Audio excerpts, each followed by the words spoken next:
उसमें कहा था some books are to be read, others to be swallowed और some few to be chewed and digested।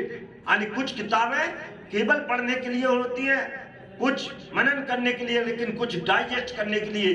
तो digest करने वाली चीज जो आप जिस एज में खड़े हो, यू आर दी टीनेजर्स, आप जिस एज में खड़े हो, इसलिए उसको ध्यान में रखकर हमको काम करना, हमारा लक्ष्य तय होना चाहिए।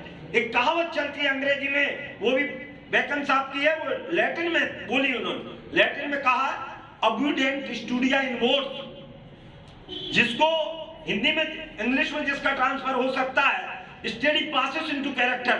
हिंदी में शिक्षा का चरित्रार्थ करना ही शिक्षा का वास्तविक अर्थ होता है। और हम चरित्रार्थ नहीं, क्या मैं हमेशा कहता हूं, example is better than precept, कहने से करना वाला होता है।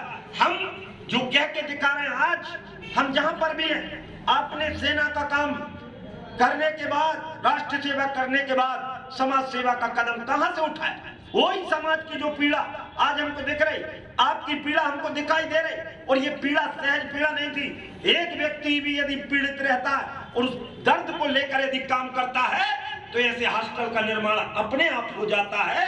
ये भाव हमको समझना। इसलिए दुनिया में impossible is the word which is not in the dictionary of Napoleon कह गया, लेकिन मैं आपसे कहता हूं असंभव नाम की कोई चीज नहीं।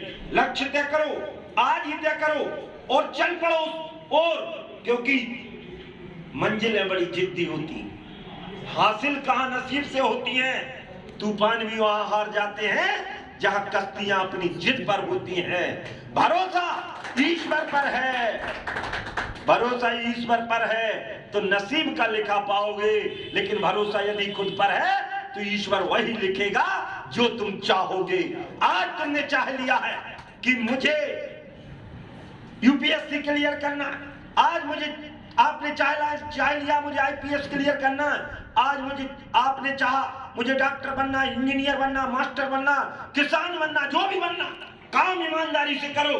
दुनिया में कोई काम बड़ा या छोटा नहीं होता, व्यक्ति अपने चरित्र से बड़ा होता है, सारी चीजें बौनी हो जाती हैं। अपने चरित्र को संभालो। त्रिलोक विजेता था रावण,